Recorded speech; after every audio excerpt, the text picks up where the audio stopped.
In this video, I'll show you what to do if your Canon Pixma E3370 or similar product issues a 1403 error code on your LCD screen. This could be caused by two problems. The first being that the ink cartridge could be in the wrong location or not plugged in properly, or it could be that the print head is too hot and overheating.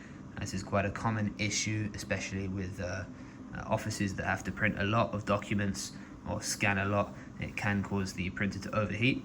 So the solution to these issues are quite easy. I'll be taking you through a step-by-step on how to solve them. First of all, we're going to start by checking the ink cartridge to make sure that it's installed properly and to plug it in efficiently. So what you're going to want to do, make sure that the printer's on, as it needs to display the ink cartridge for you. So you're going to want to make sure you have a consistent green light on the power button, and of course the LCD screen is displaying it's ready for action.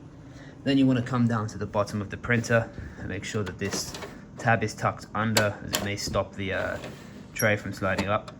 And then you want to locate this kind of tab here and pull it down to open up the system. And when you do so, the ink cartridge is going to slide from left to right and then back to the left, just into this position, ready for you to adjust it. And I can see from this angle that the cartridge looks like it's in the right position. However, it's always better to be safe and just make sure, just in case, because there could be something blocking it, or it could just not have been clicked in properly when it was first installed. So what I'm going to do is just release by pressing down and then pulling out. We're going to start with the black cartridge, which goes on the right. If you're not sure about this, you can always check the sticker. It displays here the color on the left, black, and then it'll also tell you which cartridges you need. So the PG47 is the black one, which I have here, and then inside is the color one, which is the CL57. As I can see here, there's nothing that should be blocking the cartridge from being installed, and if I have a look, there's nothing inside the socket as well. So this should be a complete easy process to plug this back in. So what you're going to want to do is just push it in and then click it up like so, and this is just going to make sure it's fully secured in. Of course, don't push too hard, as a lot of the components are made of plastic, so you don't want to cause any more issues than you already have. The next one, you're going to want to click down, pull out like so. Have another assessment just to make sure. No sticker on the bottom, nothing on top of the cartridge that may be getting in the way. Have another look in there just to make sure again. You are always safe to double check with these things. It's easy to miss something, especially because a lot of the components look quite similar.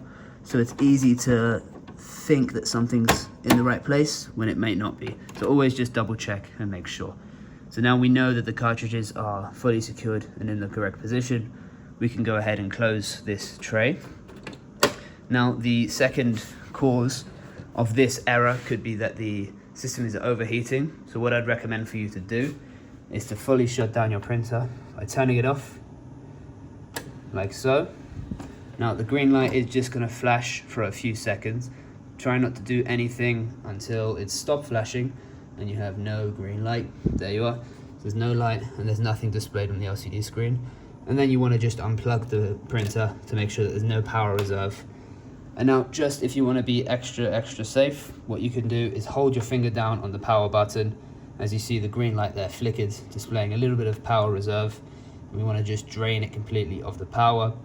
It's good to do this for up to a minute, just to make sure. And then once a minute has passed, you can release and then plug your printer back into the socket. Switch it back on, like so. And this should have resolved your error information code. I hope this video has been useful for you. If you do have any other questions or concerns, please feel free to drop us a comment. We'll get back to you as soon as we can. My name's Pat, this is Printers with Pat. I hope you enjoyed the video. If you did, give us a thumbs up and subscribe for more content such as this.